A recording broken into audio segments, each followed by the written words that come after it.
अच्छा जी, आज हमने अपने ऑनवर्ड्स लेक्चर को कंटिन्यू करना है, लेकिन उससे पहले हम कुछ चीज़ों को रिकॉल कर लें। अच्छा, मेरा आप लोगों से सवाल है, हम इनकम टैक्स पढ़ रहे हैं ना बेसिकली, ठीक है? तो इनकम टैक्स में क्या चीज़ कंप्यूट करनी होती है अल्टीमेटली, कोई बताएगा? अल्टीमेटली हमने किस चीज़ को कंप्यूट करना होता है?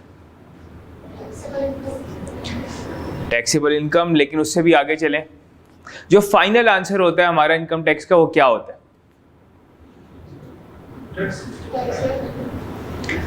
टैक्स रेट तो दिए होते हैं, वो तो कैलकुलेट नहीं करने होते। टैक्स कनेक्शन नहीं, कलेक्शन तो देखें, वो तो हमने कंप्यूट तो कलेक्शन, हाँ आप सही कह रहे हैं कि बेसिकली जो उसकी जो टेक्निकल वर्ड होता है उसको कहते हैं इनकम टैक्स पेएबल, यानी इनकम टैक्स पेएबल कितना जो है फाइनली आपने पे करना है, ठीक है? यानी आपसे कोई पूछे कि इनकम टैक्स में फाइनली आपने क्या कंप्यूट करना होता है, तो इनकम टैक्स पेएबल कंप्यूट करना होता है। अच्छा, टैक्स लॉ ये कहता है कि इनकम टैक्स पेएबल आप कैसे कंप्यूट करेंगे, किसने करना है? वो कहता है एवरी पर्सन, ठीक है? हम थोड़ा सा रिकॉल करते हैं। एवरी पर्सन, यहाँ पे बात करते हैं जी पर्सन की, who has a taxable income, जिसकी क्या है जी टैक्सेबल इनकम। अगर किसी की टैक्सेबल इनकम ना हो तो उसको तो जरूरत नहीं है ना। अब जैसे फॉर एग्जांपल अगर मैं बात करूं, अच्छा कोई मुझे बताएगा टैक्सेबल इनकम? अच्छा पहले हम एक और काम करते हैं, पहले हम देखते हैं पर्सन्स कौन कौन से होते हैं। कोई बताएगा पर्सन कौन कौन होते हैं? Individual, very good. सबसे पहले आपका इंडिविजुअल एक पर्सन होता है, उसके बाद एओपी, वेरी गुड, कंपनी और फेडरल गवर्नमेंट, फॉरेन गवर्नमेंट और political sub division of foreign government और पब्लिक इंटरनेशनल ऑर्गेनाइजेशन। ये पर्सन की कैटेगरीज हैं।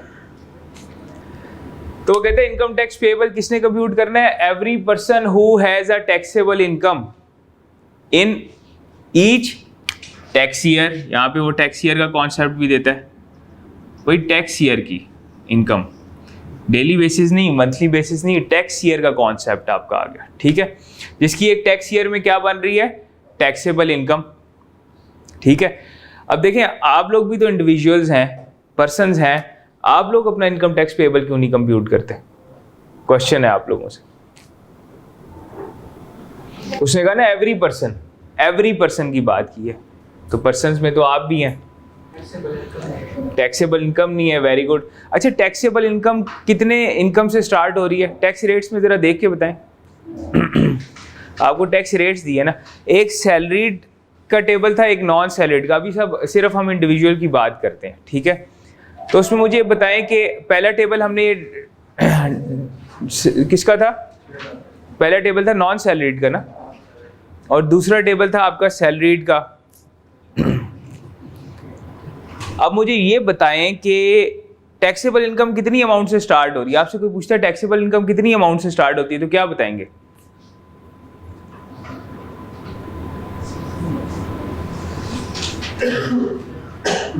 जी 6 लाख से। अच्छा, पहला वाला जो टेबल है ना वो है नॉन सैलरीड का, और दूसरा वाला टेबल है सैलरीड का। अब जिनको नहीं पता सैलरीड नॉन सैलरीड क्या होते हैं वो सुन लें। इंडिविजुअल की ना आगे दो कैटेगरीज हैं, सैलरीड और दूसरी है जी नॉन सैलरीड।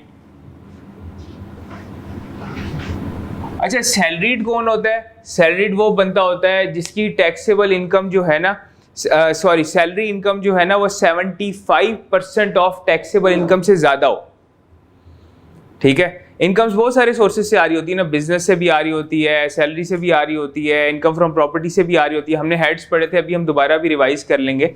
लेकिन बेसिकली वो कहते हैं अगर उसकी सैलरी की इनकम जो है ना वो टैक्सेबल इनकम के 75% से ज्यादा है तो वो सैलरीड होगा, और अगर 75% तक है तो वो नॉन सैलरीड होगा। नॉन सैलरीड पे आपने लगाना है वो जो टेबल 1 आपको दिया हुआ है रेट्स में वो, और सैलरीड पे टेबल 2 लगेगा आपका। अच्छा अब ये बताएं, यहाँ पे हम लिख देते हैं, ये टेबल 1 है इसका और इसका टेबल 2 है। अच्छा मुझे बताएं टेबल 1 में जो आपका सीरियल नंबर 1 है वो क्या कह रहा है?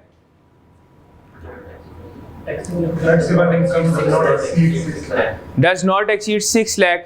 अगर यानी 6 लाख तक नहीं जाती आपकी, यानी 6 लाख तक रहती है, तो कितना टैक्स बता रहा है?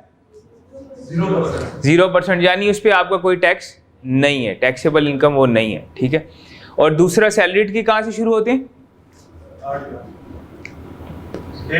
8 लाख से स्टार्ट हो रहा है, बिल्कुल ठीक है, वेरी गुड है। अच्छा एओपी का जो है वो टेबल 1 है, यहाँ पे एओपी का टेबल 1 है और कंपनी का टेबल 3 है। कंपनी खैर आप लोगों के सिलेबस में नहीं है, लेकिन फॉर योर नॉलेज यहाँ पे कंपनी के टैक्स रेट्स दिए हुए हैं, क्योंकि आपको कई जगह पे ना वो कंपनी रेफर करते हैं थ्योरेटिकली, वो फिर आपको समझ नहीं आती कि वहाँ पे टैक्स रेट्स की क्या इम्प्लीकेशन है। अच्छा यहाँ तक हमें बात समझ आ गई। उसने कहा every person who has a taxable income in each tax year is required to compute income tax payable by applying applicable tax rate. Applicable tax rate. अच्छा applicable tax rate कौन से हैं? जो आपको दिए हुए, एक पेज पे सारे टैक्स रेट्स आ रहे हैं, वो आपने अप्लाई करने। एंड अच्छा ये वाली जो चीज है ना, इसको कहते हैं, क्या कहते हैं, कोई बताएगा? हमने पढ़ा था, इसको कहते हैं टैक्स लायबिलिटी। ये लायबिलिटी है ना, इस साल आपने इतना टैक्स गवर्नमेंट को जमा करवाना है, और इसमें से कहते हैं फ्रॉम द रिजल्टिंग अमाउंट आप माइनस क्या करेंगे? Tax credits. टैक्स क्रेडिट्स क्या होते हैं? ये आपकी ना लायबिलिटी को रिड्यूस करते हैं। इसमें कुछ ऐसी पेमेंट्स होती हैं जो आप ऑलरेडी टैक्स दे चुके होते हैं। अब मिसाल के तौर पे आपने बताया आप कार्ड लोड करवाते हैं, ये तो आपने कॉमन एग्जांपल देखी है, उसमें भी आपका income tax with holding cut रहा होता है ना, तो वो भी आप यहाँ पे टैक्स क्रेडिट्स के तौर पे क्लेम कर लेते हैं। जो लोग अपनी रिटर्न फाइल करते हैं ना, तो वो क्लेम कर लेते हैं। इसी तरह साल के दौरान आप जितने इनकम टैक्स दे रहे हैं, अक्सर लोग आपने सुना होगा कि प्लॉट की बाइंग सेलिंग पे विद होल्डिंग टैक्स होता है, घर की बाइंग सेलिंग पे विद होल्डिंग टैक्स, गाड़ी की सेल परचेज पे इनकम टैक्स का विद होल्डिंग हो रहा होता है। अच्छा अब वो सारे टैक्सेस जो है ना, वो आप यहाँ पे माइनस कर लेते हैं। गवर्नमेंट को बताते हैं भाई मेरी लाइबिलिटी ठीक है, 100 रुपये बनती है, मैं मानता हूँ, लेकिन मैं 20 रुपये ऑलरेडी दे चुका हूँ, वो माइनस कर दें, बाकी जो मेरी पेमेंट बनती है वो 80 रुपये बनती है, वो मुझसे ले लें, ठीक है। तो इस तरह आपका पेएबल बन जाता है। अच्छा अब हमने लास्ट टाइम ये पढ़ा था कि टैक्स ईयर जो है वो कितनी, टैक्स ईयर क्या होता है basically? Very good. Tax year एक टाइम पीरियड होता है जिसके अगेंस्ट कोई भी पर्सन जो है अपनी टैक्सेबल इनकम और इनकम टैक्स पेएबल को कंप्यूट करता है, ठीक है। टैक्स ईयर्स की कितनी टाइप्स होती हैं? 3 टैक्स, हाँ बिल्कुल ठीक है, 3 तरह के होते हैं। नंबर 1 होता है normal tax year, special tax year और ट्रांजिशनल टैक्स ईयर। अच्छा नॉर्मल टैक्स ईयर जो होता है ना, इसकी कितनी कैरेक्टरिस्टिक्स होती हैं?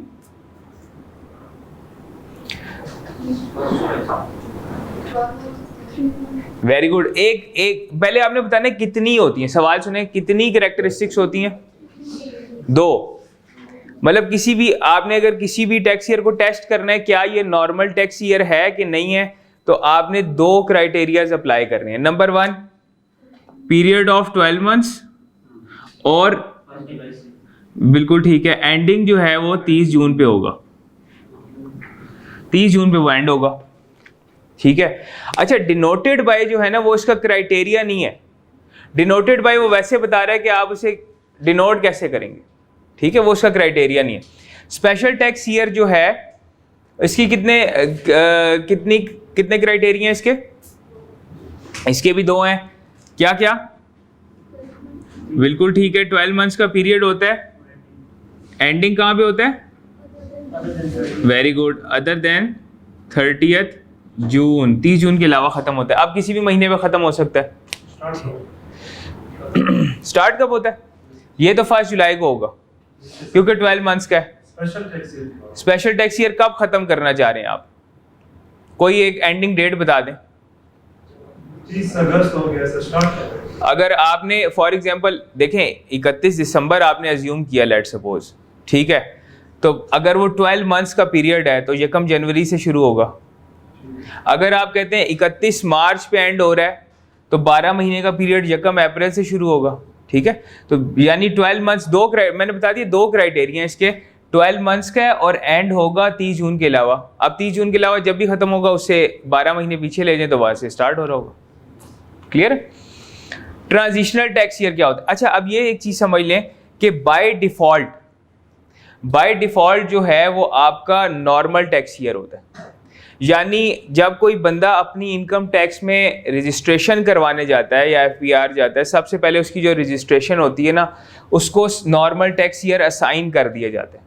मैंने भी जब अपनी पहली रिटर्न भरी थी तो वो जब अपनी रजिस्ट्रेशन करवाई थी तो मुझे भी नॉर्मल टैक्स ईयर ही असाइन किया गया था और आज तक मेरा नॉर्मल टैक्स ईयर ही चल रहा है। ठीक है, तो अब नॉर्मल टैक्स ईयर ही चल रहा है, अब मुझे कोई जरूरत नहीं है कि मैं उसे स्पेशल में कन्वर्ट करवाऊं। तो बाय डिफॉल्ट कोई इंडिविजुअल हो, कोई एओपी, कोई कंपनी हो, हर एक को नॉर्मल टैक्स ईयर असाइन किया जाता है। ठीक है, अब अगर कोई बंदा अपना टैक्स ईयर चेंज करवाना चाहता है तो वो स्पेशल टैक्स ईयर में जाएगा। ठीक है, अब स्पेशल टैक्स ईयर में क्यों जाते हैं इसकी रीजंस मैं अभी आपको बताता हूं। लेकिन जब भी आप नॉर्मल से स्पेशल में जाएंगे, देखें फर्स्ट टाइम तो आपको नॉर्मल असाइन हुआ तो आप फर्स्ट टाइम तो नॉर्मल से स्पेशल टैक्स ईयर में जाएंगे, उसके बाद आप स्पेशल में चले गए, अब दोबारा आपको स्पेशल से किसी और स्पेशल में जाना है या स्पेशल से नॉर्मल में जाना है तो दोबारा भी चेंज करवा सकते हैं। ठीक है, अच्छा बीच का जब भी चेंज करवाएंगे ना, इसकी एक ही कैरेक्टरिस्टिक्स है, एक ही क्राइटेरिया कि जब भी आप टैक्स ईयर चेंज करवाएंगे नॉर्मल से स्पेशल में, स्पेशल से नॉर्मल में या स्पेशल से स्पेशल में, तो आप बेसिकली आपका जो चेंज वाला पीरियड है उसको कहेंगे ट्रांजिशनल टैक्स ईयर। ठीक है, अच्छा चेंज अगर करवाना है तो मैं क्या करूंगा, मैंने अपना टैक्स ईयर चेंज करवाना है तो मैं क्या करूंगा, मैं कमिश्नर को एप्लीकेशन दूंगा। ठीक है, जब भी मैंने चेंज करवाना है मैं क्या करूंगा, कमिश्नर को एप्लीकेशन दूंगा कि जी मैं अपना टैक्स ईयर चेंज करना चाहता हूं। कमिश्नर को साथ में मैं क्या बताऊंगा कि मेरी ये कंपेलिंग नीड है। मतलब ऐसे नहीं होगा कि मैं जाऊंगा अच्छा मेरा वैसे ही दिल कर रहा है कि मैं जो है ना 31 दिसंबर ईयर एंड रख लेता हूँ, ऐसे नहीं होगा। मैं उसे कंपेलिंग नीड बताऊंगा, मेरी ये कंपेलिंग नीड है, साथ में मैं रीज़न दूंगा उसको। अच्छा उसके बाद क्या होगा, अगर कमिश्नर सेटिस्फाई हो जाएगा वाकई ही इस बंदे की कंपेलिंग नीड है, और उसके बाद वो मुझे जो है ना वो change of tax year allow कर देगा सब्जेक्ट टू सर्टेन कंडीशंस, कि जी आपने इन कंडीशंस को फुलफिल करना है, वो उसकी डिस्क्रिशन है। अब या तो मेरी एप्लीकेशन को एक्सेप्ट कर लेगा, एक्सेप्ट करेगा, यानी मैं कह रहा हूँ नॉर्मल से ना मैं अब 31 दिसंबर ईयर एंड पे जाना चाह रहा हूँ, या तो वो मेरी उस रीज़न को एक्सेप्ट करके मुझे अलाउ कर देगा या वो रिजेक्ट कर देगा। लेकिन रिजेक्ट करने से पहले मुझे अपॉर्चुनिटी ऑफ बीइंग हर्ड देगा, मुझे बुलाएगा अपने ऑफिस में, मुझे सुनेगा कि भाई मेरी अंडरस्टैंडिंग ये है कि आपकी कोई यहाँ पे नीड नहीं बनती, कोई कंपेलिंग नीड नहीं, कोई रीज़न नहीं है, तो मैं आपको ये अलाउ नहीं कर रहा। उसके बाद वो रिजेक्ट कर देगा। ठीक है, यानी इसमें अगर मैंने चेंज के लिए जब भी जाना है तो मैं एप्लीकेशन दूंगा किसको, टू कमिश्नर। अच्छा कमिश्नर ये वो वाला कमिश्नर नहीं है जो आपके वो मैनेजमेंट देख रहा होता है, ये वो कमिश्नर होता है जो इनकम टैक्स का कमिश्नर होता है। ठीक है, उसको एप्लीकेशन दूंगा, ये सारा प्रोसेस। अगर ये मेरी वो रिजेक्ट कर देता है बेसिकली एप्लीकेशन को, तो मेरे पास एक और मौका है, मैं एफबीआर यानी बोर्ड, फेडरल बोर्ड को एप्लीकेशन दूं। ठीक है, एप्लीकेशन टू द बोर्ड। अगर ये रिजेक्ट करता है, ये रिजेक्ट करता है तो मेरे पास ऑप्शन है कि मैं आगे जो है रिव्यू एप्लीकेशन फाइल करूं टू बोर्ड, बोर्ड को एप्लीकेशन दे दूं। अच्छा इस टाइम पे अब बोर्ड के पास जो मेरी एप्लीकेशन गई है तो ये मेरे पास जो है basically application to the board, ये मेरे पास फाइनल मौका है। अगर ये रिजेक्ट कर देते हैं उसके बाद बस इनका डिसीजन फाइनल होगा, फिर मैं आगे कहीं और अपनी अपील लेके, अपनी एप्लीकेशन लेके नहीं जा सकता। इसी तरह आपके उसमें वो एक बात कर रहे हैं withdrawal of change of tax year, उसमें क्या करता है, आपको ग्रांट कर दिया था पहले और ग्रांट करने के बाद आपको लेटर ऑन उसने कहा कुछ कंडीशंस लगाई थी वो आपने फुलफिल नहीं की और वो विड्रॉ कर लिया। देखिए रिजेक्शन और विड्रॉल में दो चीज़ें फ़र्क है। फॉर एग्जांपल आप आए छुट्टी लेने, मैंने उसी टाइम कहा नहीं मिलेगी छुट्टी, ये मैंने रिजेक्ट कर दिया। एक हुआ आप छुट्टी लेने आए, मैंने आपको कहा ठीक है छुट्टी आपको मिल गई है, ठीक है, लेकिन आपने ये जो है ना काम पूरा करना है, ये टेस्ट इतने नंबर लेने हैं, ये असाइनमेंट जमा करानी है, आपने नहीं किया। मैंने छुट्टी आपको ग्रांट कर दी थी, मैंने आपको वो क्या कर दी, विड्रॉ कर ली। मैंने कहा मैं आपको नहीं अलाउ करा, फ्यूचर डेट की बात थी। तो इसमें देखें दो आपके टॉपिक्स आ रहे हैं, एक विड्रॉल वाला और एक रिजेक्शन वाला। तो ये आपका ओवरऑल टैक्स ईयर का जो है टॉपिक है। इसमें एक सवाल उठता है कंपेलिंग नीड का, जो आप लोगों ने किया नहीं। कंपेलिंग नीड क्या होती है बेसिकली? अच्छा, नॉर्मली इंडिविजुअल्स के केस में कोई कंपेलिंग नीड नहीं होती for the change of tax year. आप किसी भी इंडिविजुअल से पूछेंगे, जनरली वो नॉर्मल टैक्स ईयर पे ही चल रहे होंगे और सारी जिंदगी वो नॉर्मल टैक्स ईयर पे ही चलते रहेंगे। उनका ना कभी स्पेशल टैक्स ईयर होता है, नॉर्मली बात कर रहा हूँ, एक्सेप्शंस हो सकती हैं, ना कभी ट्रांजिशनल टैक्स ईयर आएगा। कंपनीज के केस में ये सबसे ज़्यादा जो है ना अकर होता है। जैसे मैंने प्रैक्टिकली भी बताऊं कि मैं किस बेस के ऊपर जो है ये एप्लीकेशन डालता हूं टू FBR, क्योंकि मैं प्रैक्टिस भी कर रहा हूं उसकी। तो नॉर्मली ये होता है जो इंटरनेशनल कंपनीज होती हैं उसमें ये होता है, फॉर एग्जांपल हम कोई इंटरनेशनल कंपनी लेते हैं, कोई बताएं जी इंटरनेशनल कंपनी। नेस्ले, ठीक हो गया जी, नेस्ले ले लिया आपने। अच्छा, फॉर एग्जांपल जब नेस्ले की कंपनी थी उसमें ये हुआ कि नेस्ले के ऑपरेशंस जो हैं वो वर्ल्ड वाइड है, ठीक है। अब हुआ ये कि नेस्ले पाकिस्तान जब यहाँ पे आए, यहाँ पे कंपनी इस्टेब्लिश हुई, तो उसका बाय डिफ़ॉल्ट टैक्स ईयर कौन सा था? Normal tax year. यानी इसका ईयर एंड हो रहा था 30 जून के ऊपर। जो इंटरनेशनल कंपनी थी उसका टैक्स ईयर था 31 दिसंबर। अब देखें जो बड़ी कंपनीज, बड़े ब्रांड्स चल रहे होते हैं ना, वो किसी एक मुल्क में तो होते नहीं है। अब नेस्ले इंडिया में भी होगा, UK में भी होगा, US में भी होगा, और भी मुल्कों में होगा। अब हो सकता है किसी एक मुल्क के अंदर उसका 31 मार्च ईयर एंड हो, एक में 30 जून हो, एक में 31 दिसंबर हो। तो जब at the end Nestle company, जो ओवरऑल उसके शेयर होल्डर्स बैठे हुए हैं, उन्होंने जब अपना प्रॉफिट एंड लॉस इकट्ठा देखना होगा, तो क्या वो देख सकते हैं? वो कहते हैं हमने पूरे ग्रुप ने, नेस्ले ग्रुप ने पूरे साल में कितना मुनाफा कमाया, कितना प्रॉफिट कमाया। तो वो कहेंगे भाई अच्छा चलो फाइनेंशियल्स लेके आओ, फाइनेंशियल्स ही बनाते हैं ना, profit and loss account for the year ended. तो इसमें कहेंगे अच्छा इसके तो 31 दिसंबर के हैं, अच्छा इसके कितने हैं, इसके 30 जून के हैं, किसी के उठाएंगे 31 मार्च होगा, किसी का 30 सितंबर होगा। तो अब क्या होगा, अब वो किसी एक डेट के ऊपर ओवरऑल ग्रुप को असेस नहीं कर सकते। तो कंपनीज क्या करती हैं, जिस पेरेंट और सब्सिडरी का कॉन्सेप्ट पढ़ा हुआ है आप लोगों ने, पेरेंट का जो ईयर एंड होता है ना, तो सब्सिडरी उसके लिए एप्लीकेशन देती है कि भाई मेरी ये कंपेलिंग नीड है कि मेरे पेरेंट का जो ईयर एंड है मुझे वही वाला ईयर एंड दे दें।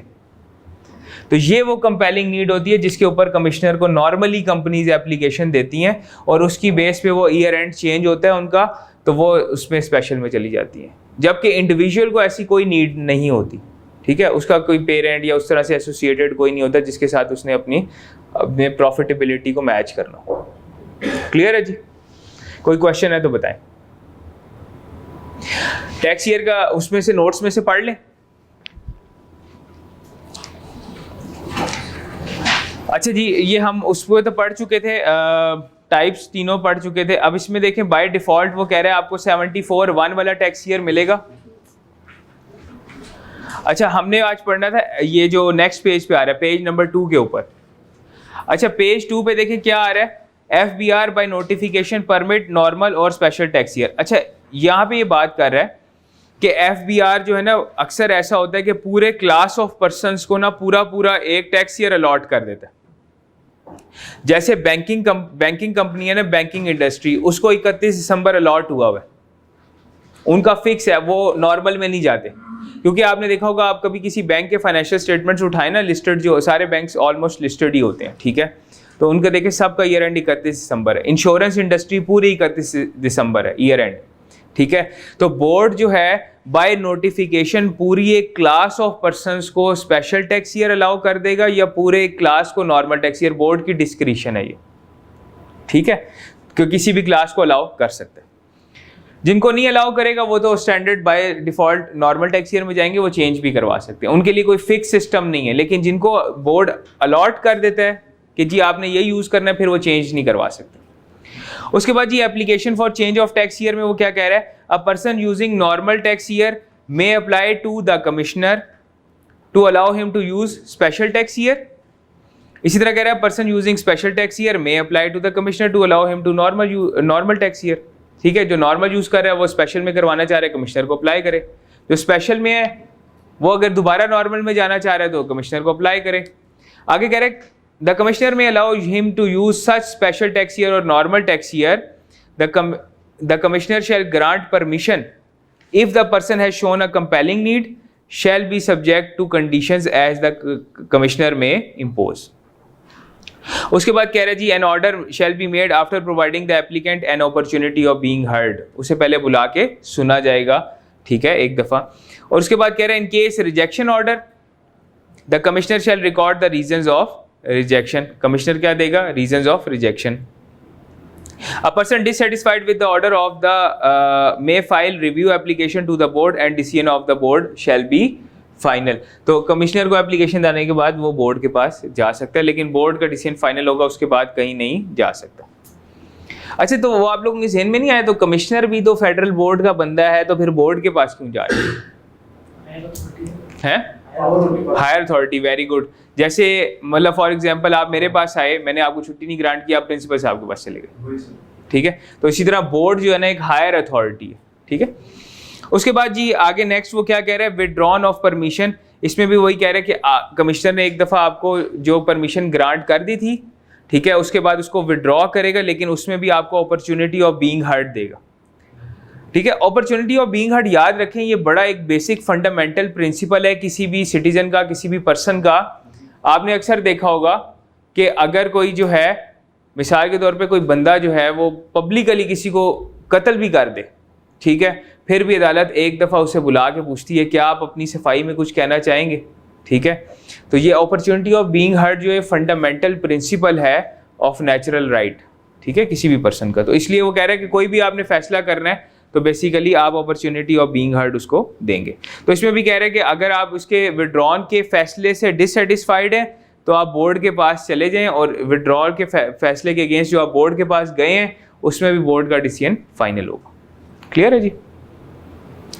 अच्छा, आगे वो कह रहे हैं जी टोटल इनकम और टैक्सेबल इनकम की बात करता है कि टोटल इनकम और टैक्सेबल इनकम क्या होती है। टैक्सेबल इनकम तक तो हम यहाँ तक पहुँच गए, ठीक है। अब यहाँ पे वो बेसिकली क्या कह रहा है, ये टैक्सेबल इनकम बनती कैसे है। अच्छा, टैक्सेबल इनकम जो आपकी वर्कड आउट होती है वो कैसे वर्कआउट होती है, ये आपकी जो है ना वो बेसिकली टोटल इनकम से वर्कआउट होती है। पॉज कर दो फिर।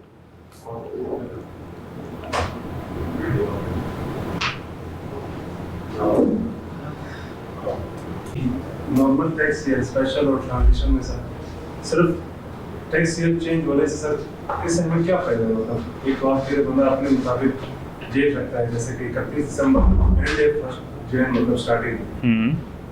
टैक्स ईयर चेंज करने से हमें क्या बेनिफिट मिलता है? मतलब देखिए, बेनिफिट कोई नहीं मिलता। बाय डिफॉल्ट ना बाय स्टैंडर्ड आपको नॉर्मल टैक्स ईयर अलॉट कर दिया जाता है, ठीक है। मतलब हर टैक्स जो भी रजिस्ट्रेशन कराएगा, चाहे वो इंडिविजुअल हो, एओपी हो, कंपनी हो, कोई भी हो, उसको नॉर्मल टैक्स ईयर दे दिया जाएगा, साइन कर दिया जाएगा। कोई कहेगा ना मेरी कंपेलिंग नीड है, तो कंपेलिंग नीड जैसे मैंने आपको बताया कि कोई individual normally special tax year में नहीं जाता। कंपनी क्या कहेगी, ये जैसे नेस्ले की एग्जांपल दी, तो उसने कहा भाई मेरी ये कंपेलिंग नीड है, मुझे ये फ़ायदा है क्योंकि मेरी पेरेंट के ऑपरेशंस 31 दिसंबर को क्लोज होते हैं हर साल, तो मेरे भी 31 दिसंबर को क्लोज होंगे, तो मैनेजमेंट डिसीजंस लेने में मुझे आसानी होगी, ठीक है। ओवरऑल ग्रुप की प्रॉफिटेबिलिटी, ओवरऑल ग्रुप की, आप बैलेंस शीट कब बनाते हैं? As at. तो एज एट जब बनाते हैं तो ये 31 दिसंबर पे बना रही है, आप 30 जून पे बना रहे हैं, तो कैसे वो कंसोलिडेट होंगे? अगर ग्रुप ये देखना चाहे कि हमारे एसेट्स एक किसी गिवन टाइम पे कितने हैं, तो आप तो असेस ही नहीं कर सकते। वो कहेंगे 30 जून पे इतने थे, 31 दिसंबर पे तो उनकी पोजीशन चेंज हो जाएगी, तो उनको दो अकाउंट्स बनाने पड़ेंगे ना। अब जाहिर बात है इन्होंने इनके साथ क्या करना है, कंसोलिडेट तो करना है, तो अब ये 30 जून पे भी अकाउंट्स बनाएंगे, फिर 31 दिसंबर पे दोबारा बनाएंगे। तो उन्होंने कहा भाई ये हमारे लिए एक हैसल है, तो हमें आप स्पेशल टैक्स ईयर दे दें। तो ये इनकी एक नीड है, तो ये इनको एक आसानी हो जाएगी। हाँ, जब भी ये इसमें कन्वर्ट होंगे, हो सकता है पूरी ज़िंदगी में एक दफ़ा कन्वर्ट हो, तो वो जो बीच का पीरियड होगा उसको कहते हैं ट्रांजिशनल टैक्स ईयर। ठीक है, अब मैं बता भी देता हूँ क्योंकि कुछ लोगों ने हमें आज ज्वाइन किया है। जैसे फॉर एग्जांपल आपका था 1 जुलाई 2020 से लेके 30 जून 2021 तक, ये टैक्स ईयर था आपका। आपने कहा भाई मैंने चेंज कराना है, जो कि ईयर मेरा हो स्पेशल टैक्स ईयर 31 दिसंबर 2000, ये हम बाद में लिख लेते हैं। ये आपका स्टार्ट होगा 1 जनवरी। अब ये 2000 कौन सा होगा, आप मुझे बताएंगे कि ये कौन सा होगा जी। आपने अपना पूरा साल यहाँ तक कंप्लीट कर लिया, अपनी taxable income offer for tax कर दी, टैक्स पे कर दिया, FBR गवर्नमेंट को टैक्स पे कर दिया।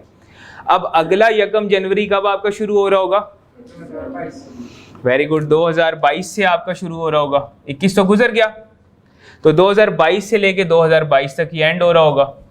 तो ट्रांजिशनल टैक्स ईयर क्या होता है कि जो आपके पिछले साल जब आपने चेंज करवाया, जो पिछले साल के एंड से लेके इस साल के स्टार्ट तक होता है। जारी बात है, अब आप 1 जुलाई 2021 से लेके 31 दिसंबर 2021 तक की इनकम खाएंगे तो नहीं ना, उसका भी तो टैक्स देना है। तो ये जो इन दोनों पीरियड का जो बीच का गैप पीरियड होता है, इसको कहते हैं ट्रांजिशनल टैक्स ईयर। ये सिर्फ जब चेंज होता है तब अकर होता है। ठीक है, क्लियर है? अच्छा जी, नेक्स्ट हमने ये पढ़ना था कि बेसिकली ये टैक्सेबल इनकम बनती कैसे है। तो जी टैक्सेबल इनकम आपकी बनती है टोटल इनकम से। ठीक है, और टोटल इनकम कैसे बनती है? टोटल इनकम जो है आपकी 5 हेड्स ऑफ इनकम से बनती है। अच्छा, कौन कौन से 5 हेड्स हैं? एक हेड्स ऑफ इनकम, पहला जो है वो आपका है जी सैलरी, वेरी गुड। दूसरा कौन सा है? इनकम फ्रॉम प्रॉपर्टी, दूसरा हेड है। तीसरा, very good, income from business.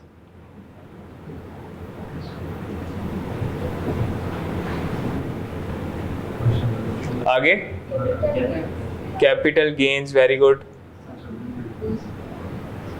और वेरी गुड, इनकम फ्रॉम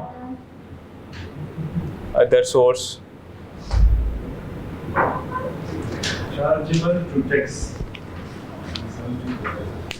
अच्छा, अब यहाँ पे जो है ना बेसिकली अगर आप देखें तो ये 5 हेड्स ऑफ इनकम है। तो लॉ ये कहता है कि जी ये 5 हेड, उस दिन हमने इनकी कोई कुछ इनकम्स को डिस्कस भी किया था। जैसे सैलरी तो आपको पता है, बहुत सारे लोग जो जॉब कर रहे हैं वो सैलरी इनकम अर्न कर रहे हैं, बहुत सारे लोग जो बिजनेस कर रहे हैं वो बिजनेस इनकम अर्न कर रहे हैं। ठीक है, ये तो कॉमनली आप देख रहे हैं प्रैक्टिकली। इनकम फ्रॉम प्रॉपर्टी भी कॉमनली देख रहे हैं, जो लोग अपनी प्रॉपर्टीज घर रेंट पे दे देते हैं, शॉप्स रेंट पे दे देते हैं, उससे जो इनकम आती है वो कौन सी होती है? Income from property.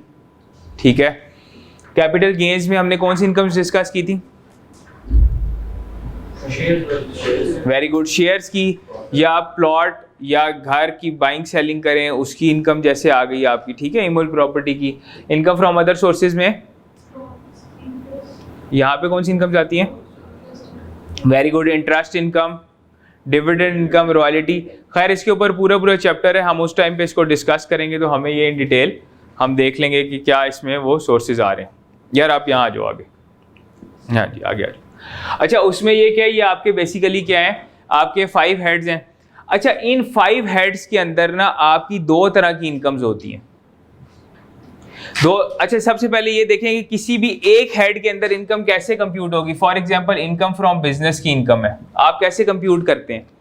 उसकी ग्रॉस इनकम लेते हैं, ग्रॉस रेवेन्यू। ग्रॉस रेवेन्यू क्या लेंगे आप? जैसे सेल्स होती हैं। ठीक है, तो फॉर एग्जांपल आप सेल्स लेंगे और उसके एक्सपेंसेस यानी उसकी डिडक्शंस उससे माइनस कर लेंगे, डिडक्शंस माइनस करेंगे। आप लोगों ने इसकी इनकम फ्रॉम बिजनेस की एग्जांपल क्यों दी आप लोगों को? क्योंकि आप प्रॉफिट एंड लॉस अकाउंट बना चुके हैं। उसमें आपकी इनकम क्या होती है? Profit before tax. वहां तक जाते हैं ना, कोई ये तो नहीं कहता सेल्स मेरी इनकम है, ऐसे तो नहीं होता। तो इनकम टैक्स भी यही कहता है कि आप कोई भी हेड लेंगे ना, उस हेड से उसके एक्सपेंसेस माइनस करेंगे तो उस हेड की इनकम आ जाएगी आपके पास, और उस हेड को आप क्या करेंगे, इस तरह सारे हेड्स की इनकम इकट्ठी करेंगे। सिर्फ सैलरी के चैप्टर में हम जाके पढ़ेंगे कि सैलरी में से कोई एक्सपेंसेस आपको अलाउड नहीं माइनस करने के लिए। क्यों? क्योंकि जाहिर बात है जो बंदा सैलरी जॉब कर रहा है उसके क्या एक्सपेंसेस होंगे, सैलरी अर्न करने के कोई एक्सपेंसेस तो नहीं होते, उधर जाता है फिजिकली काम करता है, काम करके आ जाता है, बेसिकली तो वो अपनी सर्विसेज दे रहा है, अपना टाइम दे रहा है। तो यहाँ पे सिर्फ इस सैलरी में रिस्ट्रिक्ट किया गया है कि आप इससे कोई एक्सपेंसेस माइनस नहीं कर सकते, बाकी सारे हेड्स में से आपने उसके रिलेटिव एक्सपेंसेस जो भी उसके हैं वो माइनस करने।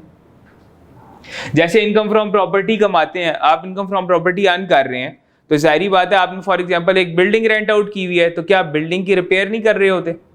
जो प्रॉपर्टी टैक्स का चलान आता है वो आप नहीं दे रहे होते। अक्सर आपने देखा होगा जिन लोगों के घर हैं या बेशक रेंट पे प्रॉपर्टी टैक्स का आपको चलान आ रहा होता है, तो वो उस बिल्डिंग का एक्सपेंस होता है ना।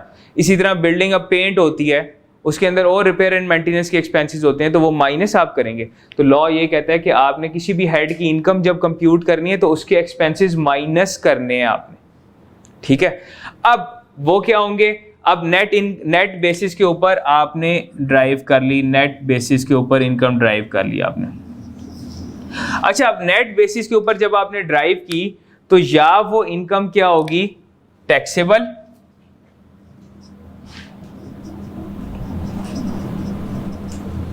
या वो क्या होगी, एग्जैम्प्ट।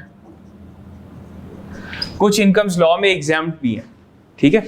जैसे फॉर एग्जांपल मैं सैलरी की बात करता हूं, तो सैलरी जो आपको, जो बंदा सर्विस कर रहा होता है उसको जो बेसिक सैलरी मिल रही होती है ना, वो टैक्सेबल होती है, जो हर महीने वो सर्विस कर रहा है उसकी उसमें आ रही है।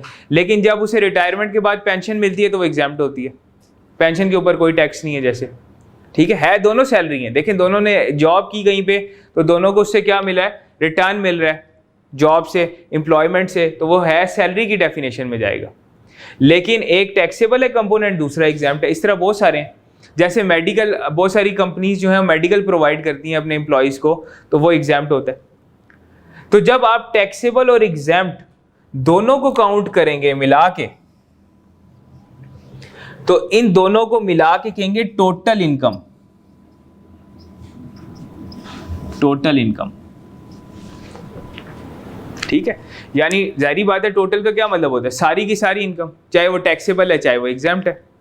हाँ, जब ये आप सारी टैक्सेबल हर हेड की इकट्ठी कर लेते हैं, जब 5 हेड्स की ये सारी आप इकट्ठी कर लेते हैं, जितनी भी उसकी इनकम बन रही है, इसमें से लेस करते हैं डिडक्टेबल अलाउंसेस, तो जो रिजल्टिंग अमाउंट आती है ना, इसको कहते हैं properly taxable income.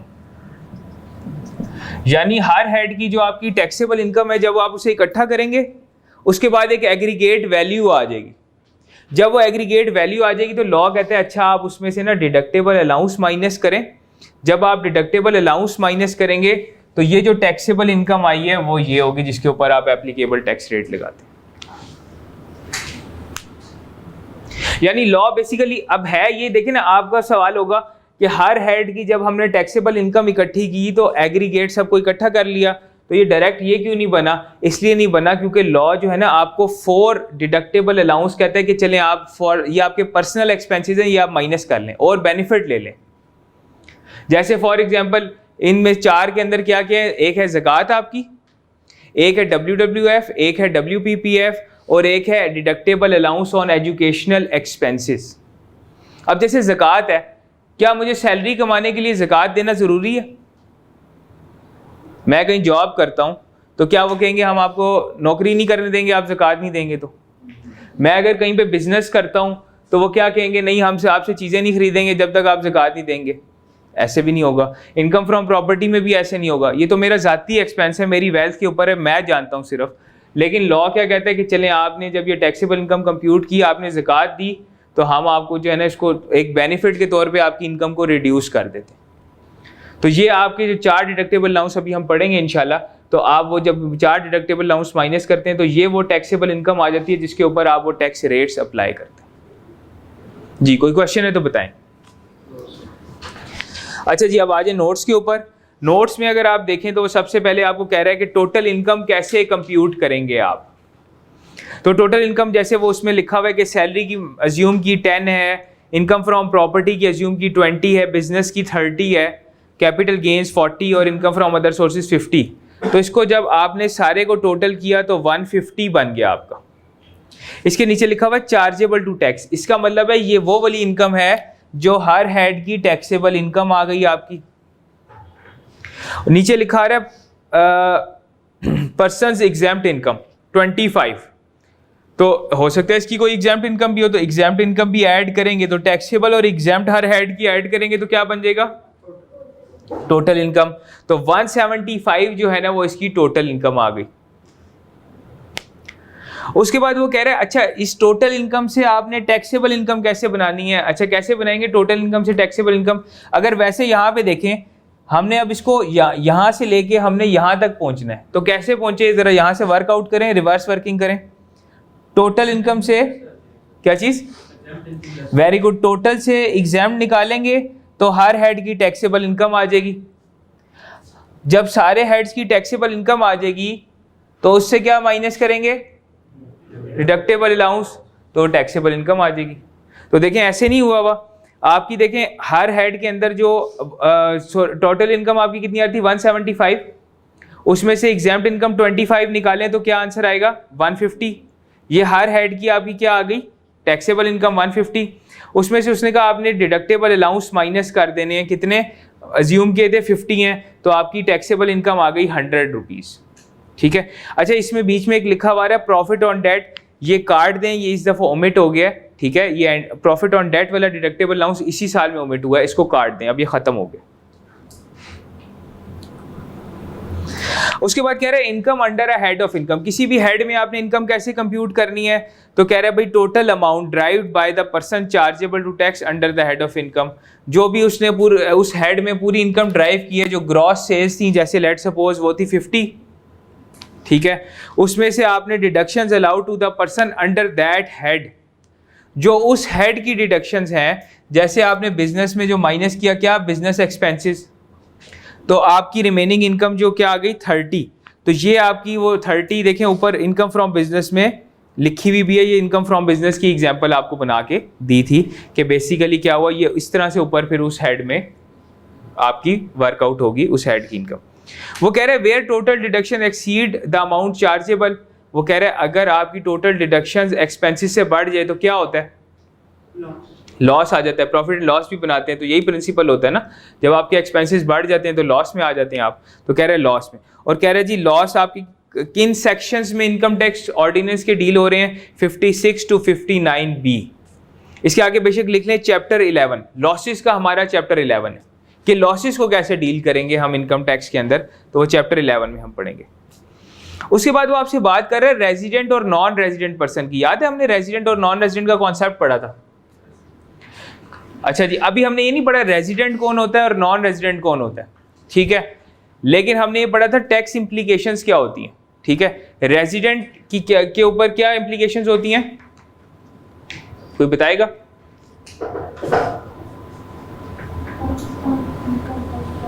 Very good.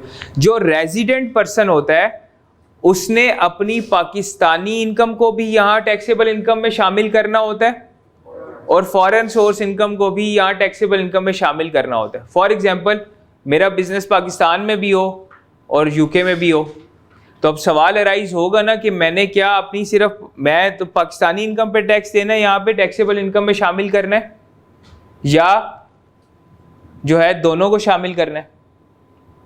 तो उसका जवाब आपको कौन देगा, रेजिडेंट और नॉन रेजिडेंट का कॉन्सेप्ट। हो सकता है मेरी यहाँ पे भी प्रॉपर्टी हो, ठीक है, और मैंने रेंट आउट की हो, और हो सकता है मेरी यूएस में भी कोई फ्लैट लिया हो, मैंने कोई अपार्टमेंट हो मेरा, वो भी मैंने रेंट आउट किया हो। तो अब सवाल अराइज होता है ना कि मैंने क्या उस यूएस वाली, चले पाकिस्तानी वाली भी तो मैं क्लियर हूँ, वो तो मैंने पाकिस्तान में तो उसका टैक्स देना ही देना है क्योंकि वो इनकम भी यहाँ की है, तो वो तो मैंने देना ही देना है। क्या यूएस वाली जो मेरी इनकम आ रही है उस पर भी टैक्स देना है? हाँ, अगर मैं रेजिडेंट हूँ तो मैंने पूरी अपनी दुनिया की इनकम पे पाकिस्तान की टैक्सेबल इनकम में शामिल करके डिक्लेयर करना है। और अगर मैं नॉन रेजिडेंट हूँ तो सिर्फ पाकिस्तानी इनकम पे यहाँ पे उसको टैक्सेबल इनकम में मैंने डिक्लेयर करना है। ठीक है, तो यहाँ पे वो कॉन्सेप्ट भी लिखा हुआ है Pakistan source plus foreign source. अच्छा, लेकिन यहाँ आपकी इंफॉर्मेशन के लिए कि मैं रेजिडेंट हूँ तो मेरे साथ ज्यादती नहीं है कि मैं पूरी दुनिया की इनकम यहाँ डिक्लेयर करूँ, और जो नॉन रेजिडेंट है वो सिर्फ अपनी पाकिस्तानी इनकम पे टैक्स दे के चला जा रहा है। तो अगर मैं जो बाहर टैक्स दूंगा उसके अगेंस्ट या तो मेरी फॉरेन इनकम एग्जेम्प्ट हो जाएगी, हम आगे जाके पढ़ेंगे, या उस पर मुझे मिलेगा फॉरेन टैक्स क्रेडिट। जो हमने पढ़ा था ना इसमें टैक्स क्रेडिट्स में सबसे पहला होता है आपका फॉरेन टैक्स क्रेडिट, या मुझे वो मिल जाएगा, रिलीफ मिलेगा मुझे। लेकिन मैंने अपनी टैक्सेबल इनकम में दोनों दिखानी है, मतलब अपनी इनकम में मैंने वो शो जरूर करनी है। नॉन रेजिडेंट ने अपनी फॉरेन सोर्स इनकम में शो ही नहीं करनी, ना वो टैक्सेबल में शो करेगा ना वो एग्जाम में शो करेगा। ठीक है, यहां तक बात क्लियर हुई। अब नॉन रेजिडेंट क्या करेगा, वो बिल्कुल ही उड़ा देगा, उसका कोई जिक्र ही नहीं करेगा अपनी रिटर्न या कंप्यूटेशन में। लेकिन जो रेजिडेंट होगा वो क्या करेगा, या वो उसको एग्जाम्प्ट शो करेगा। अभी आगे हम पढ़ेंगे कि कौन सी फॉरेन इनकम्स आपकी एग्जाम्प्ट है, ठीक है, वो यहां पे हम पढ़ेंगे। तो एग्जाम्प्ट होगा तो वो शो करेगा, लेकिन उसे दिखाएगा कि ये एग्जाम्प्ट है मेरी। या अगर वो टैक्सेबल होगी तो टैक्सेबल में शो करेगा, उसके ऊपर टैक्स रेट लगाएगा, एंड में जाके फॉरेन टैक्स क्रेडिट ले लेगा। वो हम आगे जाके पढ़ेंगे कौन सी इनकम्स के ऊपर, फॉरेन इनकम्स के ऊपर आपको, और इसके ऊपर पूरा आपका चैप्टर 13 है फॉरेन इनकम्स के ऊपर। ठीक है, तो बेशक आप उसको मार्क भी कर लीजिएगा। आगे चलूं जी, क्लियर है, आगे चलें। अच्छा जी, डिडक्टेबल अलाउंसेस पे आ जाए जी। हमने कहा ना ये जो डिडक्टेबल अलाउंसेस हैं ये आप माइनस करेंगे, तो 4 आपके डिडक्टेबल अलाउंसेस हैं। नंबर 1 पे वो कह रहा है, सबसे पहले तो आपको बता रहे हैं डिडक्टेबल अलाउंस क्या होता है जी। Deductible allowance means an allowance that is deductible from total income. तो देखिए टोटल इनकम से हम 2 चीजें माइनस करते हैं ना, एग्जाम्प्ट इनकम और डिडक्टेबल अलाउंस। तो वो कह रहा है ये डिडक्टेबल अलाउंसेस आपके बेसिकली अलाउंसेस हैं, डिडक्शंस हैं जो कि आप टोटल इनकम से करते हैं। अच्छा जी, सबसे पहला है जी ज़कात। याद रखिएगा ज़कात ये वो नहीं है कि जो हम खुद से दे रहे हैं। फॉर एग्जांपल हमें कोई गरीब नज़र आया, हमने अपनी ज़कात कंप्यूट की और हमने खुद चुप करके उससे ज़कात दे दी, ये वो नहीं है। ये वो ज़कात है जो आप गवर्नमेंट को जमा कराते हैं। देखें लिखा हुआ है पेड अंडर ज़कात एंड उशर ऑर्डिनेंस 1980। ये गवर्नमेंट का लॉ है। अगर जैसे आपने देखा होगा अक्सर कुछ लोगों ने सेविंग अकाउंट्स खोले होते हैं बैंक में, उनका जो बैंक ज़कात काट रहा होता है, ठीक है, तो वो काट रहा होता है अंडर ज़कात एंड उशर ऑर्डिनेंस। ठीक है, उसके बाद जी दूसरा अगर अच्छा यहाँ पे लेकिन नीचे एक बात लिखी हुई है, not apply to zakat deducted on profit on debt. तो यहाँ पे स्पेसिफिकली प्रॉफिट ऑन डेट, यानी प्रॉफिट ऑन डेट को क्या कहते हैं, इंटरेस्ट। डेट क्या होता है, लोन। हाँ, लोन के ऊपर जो प्रॉफिट है वो उसको इंटरेस्ट कहते हैं। तो यहाँ पे बेसिकली कह रहा है कि जो प्रॉफिट ऑन डेट से आपकी ज़कात माइनस होगी ना, वो हम चैप्टर नंबर 10 में पढ़ेंगे इनकम फ्रॉम अदर सोर्सेज के, कि वो प्रॉफिट ऑन डेट से ही माइनस होता है। कैसे, जैसे हमने कहा ना हर हेड की जो इनकम है उसके आप ग्रॉस इनकम लेंगे, उसमें से उसके एक्सपेंसेस माइनस करेंगे। तो बेसिकली ये वाली जो ज़कात है जो आपकी प्रॉफिट ऑन डेट में से ही माइनस होती है, ये वहीं पे माइनस हो जाएगी आपकी। जो बैंक आपकी काट रहे हैं ना, फॉर एग्जांपल किसी ने इंटरेस्ट कमाया 100 रुपये, उस पर उसने ज़कात दी 10 रुपये, तो अब वो नेट प्रॉफिट ऑन डेट 90 रुपये टैक्सेबल दिखाएगा। ठीक है, क्लियर हो गया। तो वो यहाँ पे डिडक्टेबल अलाउंस में एक देखें, एक एक्सपेंस आप एक जगह माइनस कर सकते हैं ना, या आप यहाँ पे माइनस कर दें इसमें से, या आप यहाँ माइनस, दो जगह तो नहीं कर सकते। तो वो कह रहे हैं जो आपने इंटरेस्ट पे जो ज़कात दी है वो आप यहाँ पे माइनस करेंगे इंस्टेड ऑफ यहाँ। उसके अलावा जो भी आप ज़कात एंड उशर ऑर्डिनेंस के अंडर ज़कात पे करेंगे वो आप एज डिडक्टेबल अलाउंस यहाँ पे क्लेम करेंगे। क्लियर है। अच्छा, उसके बाद कह रहे हैं नॉट रिफंडेड कैरी फॉरवर्ड और कैरिड बैक। अब मिसाल के तौर पे एक बंदा है, उसकी इनकम बनती है 10 लाख रुपए, ठीक है, उसने नई जॉब शुरू की, फॉर एग्जांपल उसकी 80-90 हज़ार रुपए की तनख्वाह लग गई, ठीक है, उसके पूरे साल की सिर्फ सैलरी इनकम थी, पूरे साल में उसने 10 लाख रुपए कमाए। लेकिन वो बहुत अमीर था, वेल्थ उसके पास बहुत ज़्यादा थी, उसकी ज़कात बन गई फॉर एग्जांपल 25 लाख रुपए। तो ज़कात का इनकम से तो कोई ताल्लुक नहीं होता ना, आपको पता है ज़कात होती है 2.5% ऑफ योर वेल्थ जो भी है। तो ज़कात बन गई 25 लाख, तो अब क्या वो 10 लाख में से कितने 25 माइनस करेगा, तो ये तो नेगेटिव आ जाएगी फिगर। तो आप क्या कहेंगे, 10 में से 10 माइनस कर लेते हैं, बाकी 15 लाख अगले साल क्लेम कर लेंगे। तो वो यहाँ पे कह रहे हैं ना आपको रिफंड होगी ये जो 15 लाख आपने इजाफी दिए हैं, ना कैरी फॉरवर्ड अगले साल में आप इसे क्लेम कर सकते हैं, ना कैरिड बैक पिछले साल में भी आप इसको क्लेम नहीं कर सकते। जो ओवर एंड अबव है वो वेस्ट हो जाएगी। ठीक है, up to the extent of taxable income तक आप माइनस कर सकते हैं डिडक्टेबल अलाउंस, इससे ऊपर माइनस नहीं कर सकते। ठीक है, उसके बाद कह रहे हैं WWF और WPPF। अच्छा ये क्या होते हैं? ये सिर्फ कंपनीज पे करती है, कंपनीज WWF और WPPF पे करती हैं। WWF होता है at the rate of 2% of profit और WPPF होता है at the rate of 5% of profits. और इनका बेसिक मकसद क्या होता है? इनका बेसिक मकसद ये होता है जो आपके इंडस्ट्रियल वर्कर्स हैं जिनकी जो वेजेस के ऊपर हैं या बहुत इनकी लो सैलरी है, उनको बेनिफिट्स देने के लिए। ठीक है, उनको आपने अक्सर देखा होगा कुछ गवर्नमेंट ने सोसाइटीज़ बना के दी होती हैं, वहाँ वो रह रहे होते हैं, कुछ एमिनिटीज़ प्रोवाइड की होती हैं, तो ये उनके लिए बेसिकली ये कंपनी से लेके उनको देते हैं। अच्छा इसमें भी याद रखें कि इसमें लॉ है, या तो आप WWF ऑर्डिनेंस 1971 के अंडर पे किया और WWF जो है, और WPPF का अपना एक्ट है 1968 का। ये दोनों फेडरल लॉज हैं। और नीचे वो कह रहे हैं अगर आपने प्रोवेंशियल WWF लॉ के अंडर पे किया या प्रोवेंशियल WPPF लॉ के अंडर भी आपने पे किया है, तब भी आपको डिडक्टेबल अलाउंस मिलेगा। लेकिन किसको मिलेगा? सिर्फ कंपनी के केस में, और कंपनी जो है आपके सिलेबस में नहीं है। तो ये आपको अगर टेस्ट भी हुआ तो सिर्फ थ्योरेटिकली टेस्ट होगा, वो पूछ सकता है कौन कौन से डिडक्टेबल अलाउंस होते हैं उनके बारे में बता दें। ठीक है, न्यूमेरिकल क्योंकि वो आपको इंडिविजुअल या AOP का देगा, तो कंपनी टेस्ट नहीं होगी तो इसमें ये आपसे नहीं पूछेगा। ठीक है, आखिरी जो डिडक्टेबल अलाउंस है वो अक्सर ये पूछ भी लेता है। आप देखें इसमें 2 क्वेश्चंस भी मार्क हुए हैं, क्वेश्चन नंबर 8 और क्वेश्चन नंबर 20। यहाँ पे कह रहे हैं deductible allowance for educational expenses, ये किसको मिलेगा? अच्छा सबसे पहले जो बुलेट्स आ रही है ना, वो इसका क्राइटेरिया, इसकी कंडीशंस है, अगर वो मीट हो जाती हैं तो फिर कितना मिलेगा। इसमें 2 चीज़ें हैं। ठीक है, पहले कि किसको मिलेगा, पहले क्राइटेरिया है। नीचे जहाँ फार्मूला लिखा हुआ है, फार्मूला वर्कआउट करेगा आपकी अमाउंट ऑफ डिडक्टेबल अलाउंस। ठीक है, इसमें कोई लॉ नहीं है। ऊपर वाले तीनों डिडक्टेबल अलाउंस में उसने कहा था लॉ, गवर्नमेंट के लॉ के अंडर आपने पे किया आपको मिल जाएगा। यहाँ पे आपने खुद वर्कआउट करना है, एवरी इंडिविजुअल। अच्छा जी, पर्सन्स में सिर्फ किसको मिलेगा? इंडिविजुअल को। किस पे मिलेगा? ट्यूशन फी जो उसने पे की है, जो अपने चिल्ड्रन की ट्यूशन फी पे करेगा उसके ऊपर मिलेगा। इंडिविजुअल की टैक्सेबल इनकम कितनी होनी चाहिए? लेस देन 1.5 मिलियन, पूरे साल की जो इनकम हो 15 लाख से कम हो। ये 3 इसकी जो है कंडीशंस है, कंडीशंस ये 3 है। अगर ये 3 कंडीशंस मीट हो जाती हैं तो उसको डिडक्टेबल अलाउंस मिलेगा। अब कितना मिलेगा उसके लिए फार्मूले पे आ जाएं। फार्मूला कह रहा है जी lower of 5% of tuition fee paid, जो उसने पूरे साल की, हम टैक्स ईयर का कॉन्सेप्ट लेके चल रहे हैं, जो पूरे साल की उसने ट्यूशन फी पे की है उसका 5%, उसमें से 25% ऑफ टैक्सेबल इनकम, जितनी उसने अपनी टैक्सेबल इनकम निकाली है उसका 25%, और 60,000 इंटू नंबर ऑफ चिल्ड्रन, जितने उसने अपने चिल्ड्रन की फ़ी पे की है, जितने फॉर एग्जांपल 2 हैं 3 हैं, उनको मल्टीप्लाई करेगा 60,000 से, और इन तीनों में से जो लोअर अमाउंट आएगी वो उसका डिडक्टेबल अलाउंस होगा, वो यहाँ क्लेम करेगा। ठीक है, आगे वो ये कह रहे हैं कैरी फॉरवर्ड भी नहीं होगा, और जो है इसमें इसको कोई भी पेरेंट मतलब फादर या मदर में से कोई भी क्लेम कर सकता है ऑन फर्निशिंग ऑफ NTN और name of the educational institution. तो NTN होता है नेशनल टैक्स नंबर, जो भी इनकम टैक्स के साथ रजिस्टर्ड होता है उसको एक नेशनल टैक्स नंबर असाइन किया जाता है। जैसे जो भी बंदा रजिस्टर होता है या नादरा के साथ उसे CNIC नंबर दिया जाता है, इसी तरह जो टैक्स इनकम टैक्स में रजिस्टर होता है उसको NTN दिया जाता है, नेशनल टैक्स नंबर। ठीक है, अब इसका सवाल करते हैं क्वेश्चन नंबर 8 और 20, पास्ट पेपर के क्वेश्चंस निकालें जी। हम देखते हैं डिडक्टेबल अलाउंस कैसे वर्कआउट होता है। सबके पास है ना,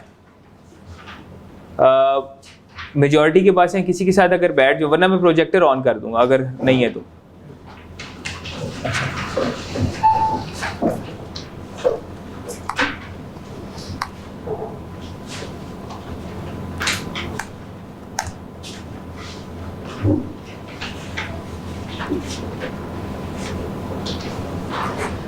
अच्छा जी, अब यहाँ पे अगर आप देखें तो क्वेश्चन नंबर 8, सबसे पहले क्वेश्चन नंबर 8 पे आते हैं जी। कंप्यूट करें जरा क्वेश्चन नंबर 8 को ना, आप लोग कंप्यूट करेंगे जरा खुद से, आंसर नहीं देखना आप लोगों ने।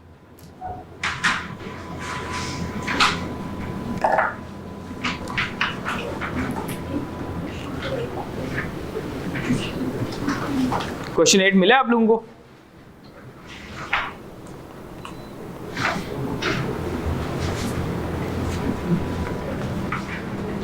मिल गए क्वेश्चन? क्वेश्चन 8, हाँ ये है ना, हाँ ये वर्कआउट करना है, ठीक है। क्वेश्चन 8 मिल गया सबको? क्वेश्चन 8 मिले?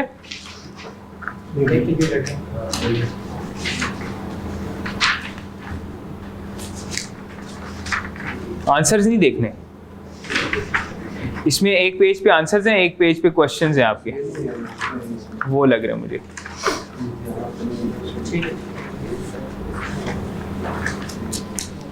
आप लोगों को मिल गया क्वेश्चन 8? मिला आप लोगों को क्वेश्चन 8? ठीक, मिल गया क्वेश्चन 8, सबको मिल गया?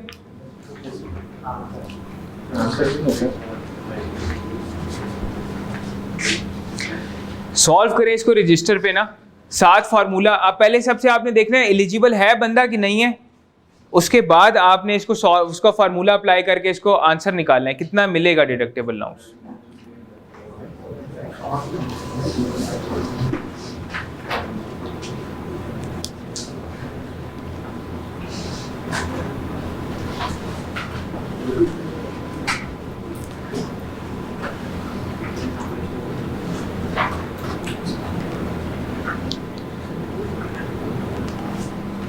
हाँ जी, करें इसको, वर्कआउट करें कितनी अमाउंट बन रही हो।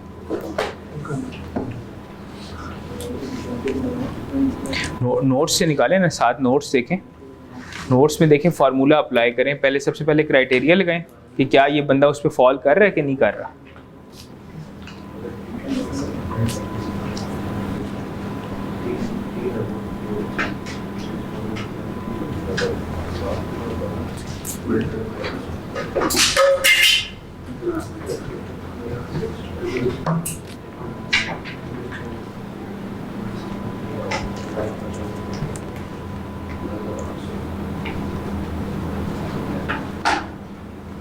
ये किया वर्किंग? चलें अभी देखते हैं, कहीं वैसे लिखा करें इसको।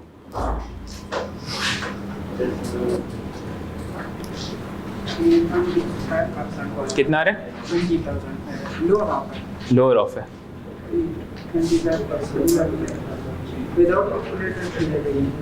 यानी कैलकुलेट करें ना प्रॉपर तरीके से, इसको कैलकुलेट करें। कितना कितना आ रहा है? 25% और ये 6 नहीं, दोबारा वर्कआउट करें।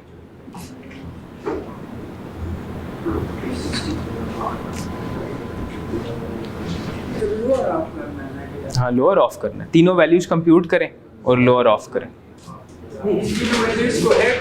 नहीं, लोअर ऑफ, जो सबसे कम वैल्यू होगी वो आपको मिलेगी।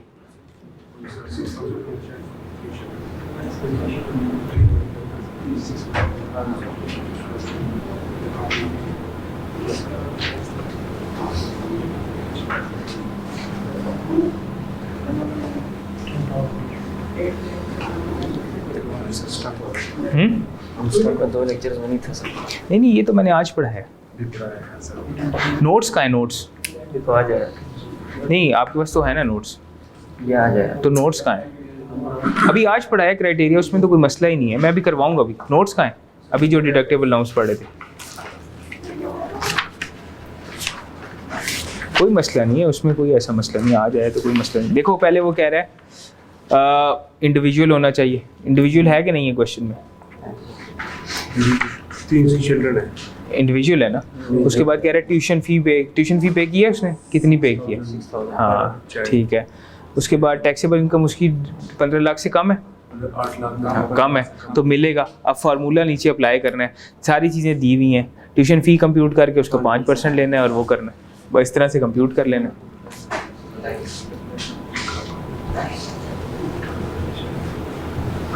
अच्छा, किया आप लोगों ने सॉल्व? करें डिस्कस।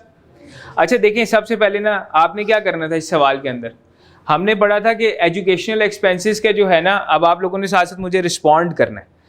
देखें इसको हमने ये सबसे पहले असेस करना है क्या ये बंदा एलिजिबल भी है कि नहीं है। फार्मूले में हम बाद में जाएंगे। सबसे पहले मुझे ये बताएं, इंडिविजुअल था? इंडिविजुअल था। नंबर 2, उसने ट्यूशन फी पे की है बिल्कुल। तीसरा, उसकी टैक्सेबल इनकम 15 लाख से कम थी, इसका मतलब है eligible for this deductible allowance. अब कितना डिडक्टेबल अलाउंस मिलेगा, अब हम फार्मूला लगाएंगे। तो सबसे पहले कह रहे हैं 5% of tuition fee paid. Tuition fee कितनी पे की है? ट्यूशन फी उसने पे की है 6,000 रुपए। एक बच्चे की 6,000 थी तो कितने थे? 3, और पूरे साल की मल्टीप्लाई बाय 12, ऐसा ही है? बिल्कुल ठीक है। साथ में अच्छा, मैं वैसे सिर्फ ट्यूशन फी वर्कआउट कर रहा हूँ। ट्यूशन फी कितनी हो गई? 216। इसका 5% कंप्यूट करना है आपने। 10,800 एक वैल्यू आ गई आपके पास, ठीक है। दूसरे नंबर पे वो आपको क्या कह रहा है? 25% of taxable income. Taxable income कितनी थी? 8 लाख। 8 लाख का कितना था? 25%, तो कितना बनता है? 2 लाख।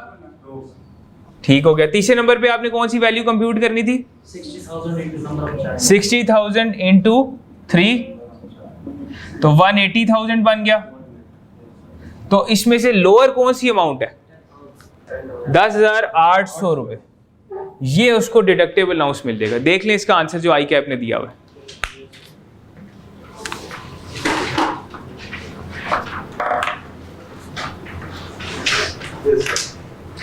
यही है, क्लियर? समझ आ गई?